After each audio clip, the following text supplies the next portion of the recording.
आज हम लोग पढ़ेंगे गुणनखंड और गुणज। तो गुणनखंड क्या होता है?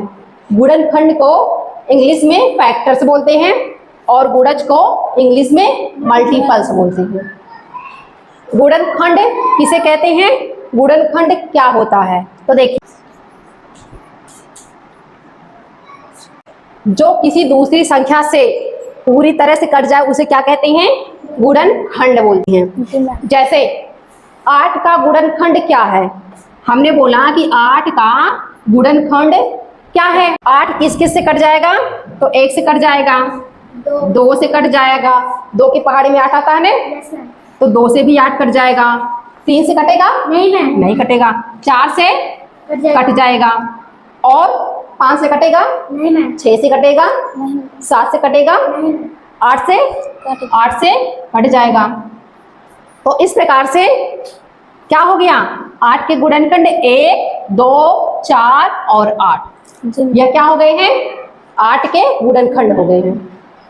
जैसे हमने बोला 12 का गुणनखंड। 12 का गुणनखंड क्या होगा?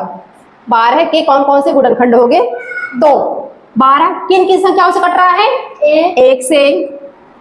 2 से कटेंगे 12? Yes ma'am. कटेगा।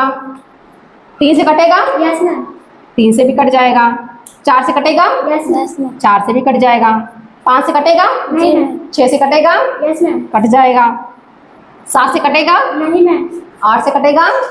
नहीं मैम। 8 से नहीं कटेगा। 9 से, 10 से, 11 से नहीं कटेंगे ने? आप किससे कटेंगे? 12 से कटेंगे। जी मैम। तो क्या हो गए ये? 12 के गुणनखंड 1, 2, 3, 4, 6 और स्वयं 12। ये सब क्या हो जाएंगे? 12 के गुणनखंड हो जाएंगे। तो अच्छा ये बताइए कि अभी तक ये छोटी संख्याएं थी, है ना? तो इस तरह से हम लोगों ने पता कर लिया कि हाँ 12 के गुणनखंड ये हो जाएंगे, 8 के गुणनखंड ये हो जाएंगे।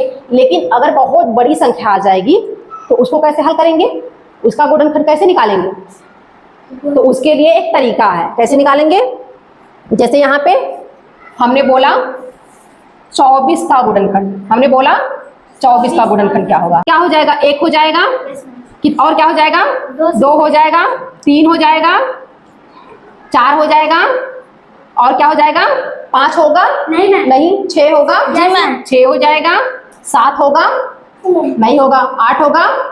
8 हो जाएगा ने? 8 त्रिक 24 होता है ने? 8 हो गया। 9 होगा? नहीं होगा। 10 नहीं होगा। 11 नहीं होगा। 12 होगा? 12 हो जाएगा। 12 के बाद क्या होगा? 13, 14, 15, 16 अब नहीं होगा ने? अब खुद क्या हो जाएगा? 24 हो जाएगा। 24 हो गया। जी मैम। अब यहाँ देखने पे क्या पता चल रहा है कि किसी भी संख्या का गुणनखंड निकाल रहे हैं तो वहां 1 तो होना ही है। अरे वहां पे 1 तो है ही, और इसके बाद क्या है? लास्ट में 24, यानी कि खुद वह संख्या है। किसी भी संख्या का गुणनखंड निकाल रहे हैं तो वहां पर 1 है और लास्ट में क्या है? 24, यानी कि खुद वह संख्या है। जी मैम। तो इस तरह से हम लोगों को इतना तो पता चल गया है कि उसमें 1 रहेगा और खुद वह संख्या रहेगी। तो हम क्या करेंगे? 1 गुणे 24 लिख लिए, ये वाली संख्या यहाँ लिख लिए और ये वाली संख्या यहाँ लिख लिए। बराबर कितना हो गया? 24 हो गया। जी मैम। अब 1 के बाद एक एक अंक बढ़ाते जाएंगे। तो 1 के बाद क्या होता है? 2। 2 गुणे 2 का पहाड़ा कितनी बार पढ़ेंगे कि 24 आ जाएगा? 12 बार। तो 2 का पहाड़ा 12 बार पढ़ेंगे तो क्या हो जाएगा? 24 हो गया। 3 का पहाड़ा पढ़ने पे आएगा? तो 3 का पहाड़ा कितनी बार पढ़ेंगे? 8 बार। कितनी बार? 3 का पहाड़ा 8 बार पढ़ेंगे तो कितना हो जाएगा? 24 हो जाएगा। जी मैम। और 4 का पहाड़ा 1 के बाद 2, 2 के बाद 3, 3 के बाद 4, 4 से 24 हो जाएगा ने? जी मैम। 4 का पहाड़ा 6 बार पढ़ेंगे तो 24 हो जाएगा। 5 का पहाड़े में 24 है? नहीं है। 6 के पहाड़े में 24 है? 6 के पहाड़े में 24 है ना? तो हम क्या करेंगे? जैसे यहाँ पे 6 गुणे 4 यही करेंगे तभी तो 24 आएगा ने? 1 के बाद 2, 2 के बाद 3, 3 के बाद 4। अब हम देखेंगे 5 के पहाड़े में 24 आ रहा है तो नहीं आ रहा है। 6 के पहाड़े में 24 आ रहा है तो आ रहा है, लेकिन यहाँ पहले से ही 6 लिखा हुआ है पहले से ही 6 लिखा हुआ है, तो हम यहीं पे रोक देंगे और इसको आगे नहीं बढ़ाएंगे, है ना। अब कैसे काउंट करेंगे, यानी कि कैसे हम देखेंगे कि कौन कौन सा 24 का गुणनखंड है। तो इधर ऊपर से नीचे की तरफ जाएंगे और इधर जो है नीचे से ऊपर की तरफ। बताइए समझ में। देखिए यहाँ मिल रहा है 1, 2 मिल रहा है, 3 मिल रहा है, 4 मिल रहा है, 6 मिल रहा है, 8 मिल रहा है, 12 मिल रहा है और 24 मिल रहा है। जी मैम। मिल रहा है। तो इस प्रकार से हम बड़ी से बड़ी संख्याओं का भी गुणनखंड आसानी से निकाल सकते हैं, इस तरीके से। आई बात समझ में? जी मैम। अब एक चीज और ध्यान दीजिए जी मैम।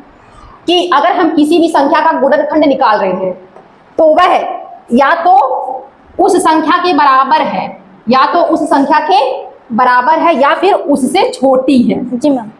किसी भी संख्या का गुणनखंड या तो उस संख्या के बराबर है या फिर उससे छोटी है, उससे बड़ी नहीं है। जी मैम।